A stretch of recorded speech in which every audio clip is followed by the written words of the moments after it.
Okay. mm, ụmụ Igbo abịakwa m ọzọ. Aka m bụkwa nwanne unu nwoke bụ Ifeanyị Chukwu Nwachukwu nwe ike nwa onye agụrụ adịghị Igbo ata aja. Okay. N'agbanyeghị na ka nchịkọ n'ihe o nwere vidio m mere last time na-ekwu okwu maka religion, maka ụmụnna anyị na-anụ ọgụ religion na social media. Mana onye okwu m na ji bịara tata bụ nwanne anyị nwoke a na-akpọ Mathias Ezeaku Ejiofor, nnukwu onye Igbo gbasiri ike, a powerful philanthropist, onye nwere ihe a na-akpọ humanity. O so na ndị na-enekwasị anya wee na-ekwu na hope kadị na ụfọdụ ụmụnna anyị kwa dịka nwanne anyị nwoke bụ Okwuluora. I salute you. Na ndị ọzọ na-agbakwa mbọ ka ana Igbo nwee ike ịga n'elu. Asị m jide nke unu ji, na onye asị ya jide ka o ji mana ife ọ na-eme dị mma, onye asịkwa na ala ka o ji mara ihe ọ na-eme adịrọ mma. Biko ịbụ na onye Igbo na-ege m ntị, asị nke ịrụcha ntị gị rụcha ntị gị ọfụma ka ị gee m ntị na-esi m olu. Ka m kwuru na mba, asị m ụka akpara akpa bụ isi ka eji ekwe ya. Ịghọtaghị? Ụkwaluo oge ọ daa. And asị m I'm ready for this. Abụrụ m onye social media, but ọ ihe na-akpata ihe. Ịghọtaghị? Ọ ihe na-akpata ihe. Because ihe ọbụla ọkụ bụ mmiri achụ. That is na mmiri na-ezo na ọkụ bụrụ mmiri na-achụ ihe anyị ma na dị ọkụkọ oke. That is ihe ahụ ọkụ na-achụ dị oke mkpa o ji wee biri mmiri wee mapụta ilo. Ma awa ada agbalụkwa n'ọsọ efie na nkịtị. Gị bụ onye Igbo, nwere nchọrọ ịgwa gị, mgbe ọ bụla ị ghọtara dịtị na ndị Igbo bụ ofu one, ebe sọ gị si asụ asụ na ị na-asụ asụsụ Igbo a, na-eri nne Igbo, na-azụ afọ Igbo, na-eme ihe niile ndị Igbo na-eme, nwanne onye Igbo ka ị bụ. Ma ịghọta gị, ka anyị kwụsị na akọmọnụ ekworo na anya ukwu na nwere ebe ọ ga-edu anyị je.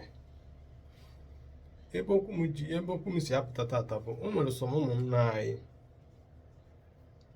ya bụ ana m afọ ha na social media, mana ọ bụ na ịgata across this video na-eme welile egwu eze gị ọnụ. Ọ bụ nọọ gị nwa na-eme ụdị omume a nnachi ikwu, nwanne m pụtawa ebe ahụ na uru adịrọ n'isi azụ. Ịghọtago? Uru adịrọ n'isi azụ. Ịpụta na social media sọ ihe ị na-alụdebe bụ Ezeaku Ejiofor sị, Ezeaku Ejiofor asịrọ, Ezeaku Ejiofor ji ndị Igbo akachi out, Ezeaku Ejiofor na-etizikwa egwu, Ezeaku Ejiofor nọ na Riri Estate, Ezeaku Ejiofor na-eme ndị Igbo nke a na-emeghe imo. Especially o nwere one of our brother elotelozumafin, ọ dịka ihe a bụ ihe ọ na-alụkarị na social media. O nwee esemokwu dịle gị na Ezeaku Ejiofor m nwa amarọ, but ndị Igbo si na onye a na-ekili ekili adịrọ mma ikpo ntu na ndị n'ukwu na-amụ ọgọdọ, adịrọ mma ịgba ọtọ. Ịghọtago? Achọrọ m ka icheta na ọfọ ka itechi awan ana iri ilu ọma ka eju na-eji aga n'ugwu. Ụmụ Igbo na-echefuna na mmiri dọ na-eju dọrọ nwa nkịta anyị na oke okporo je juo, ntụ ụtụtụ ga-echi ya. Ka m gwa gị ihe marụ, Ezeaku nwanne anyị nwoke, gị maka nna agwa ya eloterozi m afa gị na ebe dị ọdọ of my phone. Gị maka nna agwa ya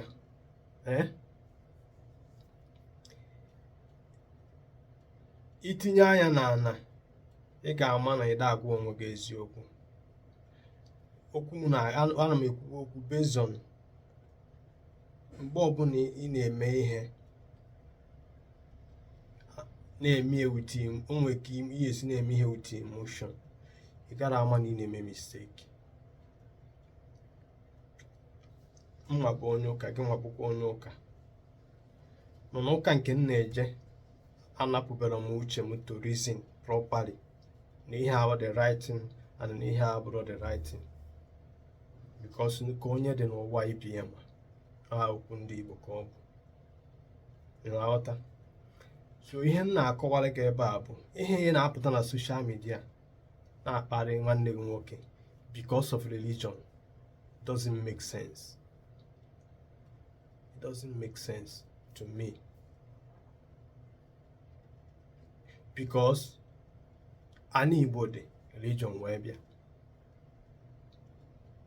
and ada agbalụ Chukwu ọgụ, ọ Chukwu na-anụrụ ụmụ ya ọgụ. Ịghọtago na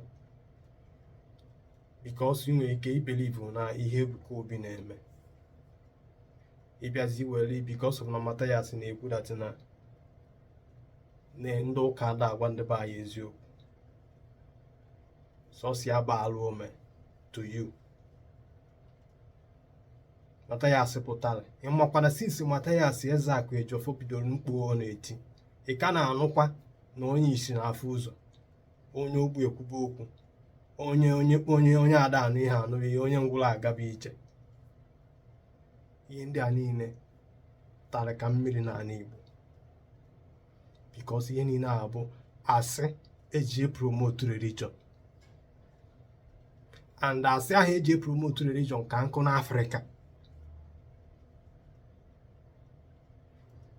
Ka m gwa gị, onye ọbụla na-eje ụka, ị na-eje ụka because of ụkọchukwu ma ọ because of pastor, ihe pastor na-akọ, were obi ọcha gị na-eje ụka. Ịghọtago? Ndị na-emekwe nke ha na-eme, ha na-emeri onwe ha, mana ọkwa maka asị, I will still make another video. Ọkwa maka asị, enwere a lot of asị dị na religion eji promote religion, especially ọgụ anyị for Mathias na-anọ.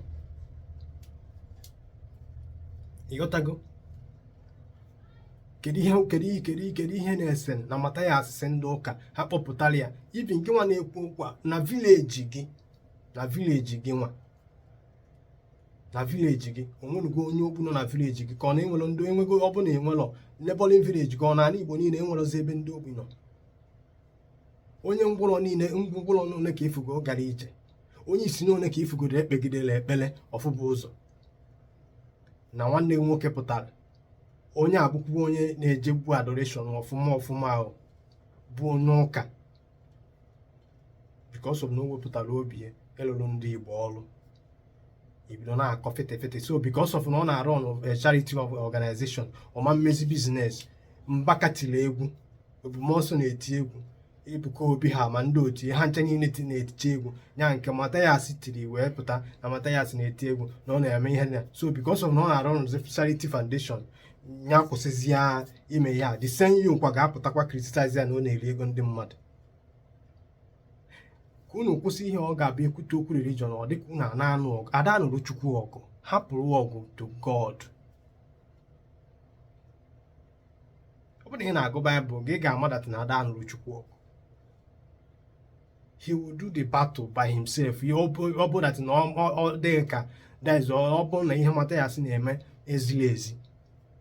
Ngwa gị ụdị ọrụ Mathias Ezeaku a na-alụ n'ala Igbo, gị nwa bụ onye Igbo ada afụ, because ọ na ị na-afụ ihe daga anyị na-eme ịma nkwu okwu. Ụmụ ndị na-eri nri n'aka na o mechara employ na-eri nri from ihe a ọfịs isi anụ na ndị be anyị eji azụ ndị be anyị ndụ. Mmadụ ole ka ọ dị ka Mathias na-akpọchikata azụ to life every month, because of na ị na-akọ akụkọ Ebuka Obi, ị na-akọ akụkọ religion, ị dị blind, you cannot see, you can't even tell yourself the truth. Ịpụta na-akọ babashi na Mathias is this, Mathias is that. Anọlụ m ebe a ka m kwere onye ọbụla, but ihe m nọ ekwu okwu bụ ọma akwa awụ arụ mara onwe ya. Gwa onwe gị eziokwu, na eziokwu mmadụ gwara onwe ya bụ the highest thing mmadụ ga-emere onwe ya n'ụwa. Ọ bụrụ ihe niile ka ya na-ekpete n'ekpere, ọhịa abụọ ọgụ this guy na-anụ, onye ya balụ ya ji ụlọ ọgwụ. Ekpere no the healing sickness. Ihe na-ehili sickness bụ ndị a Chineke nye the gift of healing. bụ ndị dọkịta.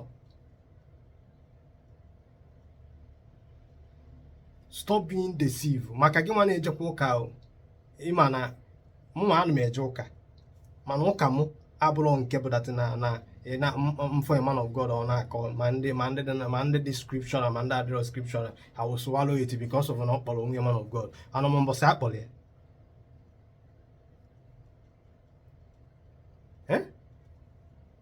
The same practical solution a Matthias na-preach, pastor gị is following it. Reverend Father na-efolo ya because practical solution mere ihe Reverend Father ga-eji wee eje school before wee bụrụ Reverend Father. Practical solution ka eji wee nwee pastoral school, because ọ na a na-anata nnọọ ihe niile na-ekpe ya na-ekpere. Onwere onye isi na Father na-eje akwụkwọ na ọ kara ịpụta ozugbo bụ practice be. This our brother wụ Matthias na-agwa unu nke bụ eziokwu. Some of our brother nọ na social media na-akọ inyo because na o metụtabelụ gị. Nwanne ka m gwa gị eziokwu, ọkwa ife ihe a Matthias na-eme, give Matthias ihe ọ na-eme. Ama na Matthias erube 40 years, mana give Matthias ihe ọ na-eme, in next 30 years ana Igbo ga-asala ọkụ ma ọ bụ na ndị ụka ebidoro ịgwa ndị ahụ na-abịa n'ụlọ ụka eziokwu. Because what Matthias is doing is like a revolution ga-emecha mme n'ala Igbo. Because me like ya, there is law of nature, and mbosi reality ga-hit gị. That day ka ị ga-ama that na ọ bụrụ ihe niile ka ekpere na-solve. Ihe ọbụla dị n'ụwa nwere limit, that thing ga-ejedebe.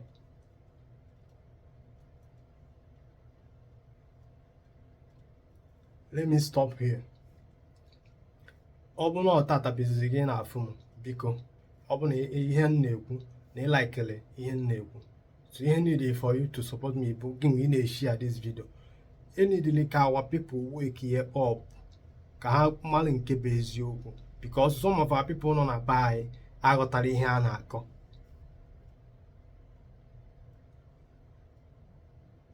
Maka gị nwa n'ebe a na-akọ what God cannot do does not exist. I pity you. Or na Jesus na-agwọ ihe niile. I pity you. Mbọsị oge ihe iti gị ka ị ga-aghọta ihe a na-ekwu. Akwa ị na-afụ ihe Okwuluọra na-eme. Okwuluọra ga-amegodu nke ahụ eji bụrụ mmadụ, bụ na mmadụ ga-ewepụta ya, ga-provide ya bụ ego before wee kwube eziokwu ka e were ekpere wee back ya up. I am na ịdịrọ wiser than Okwuluọra with other people. Thank you and God bless you.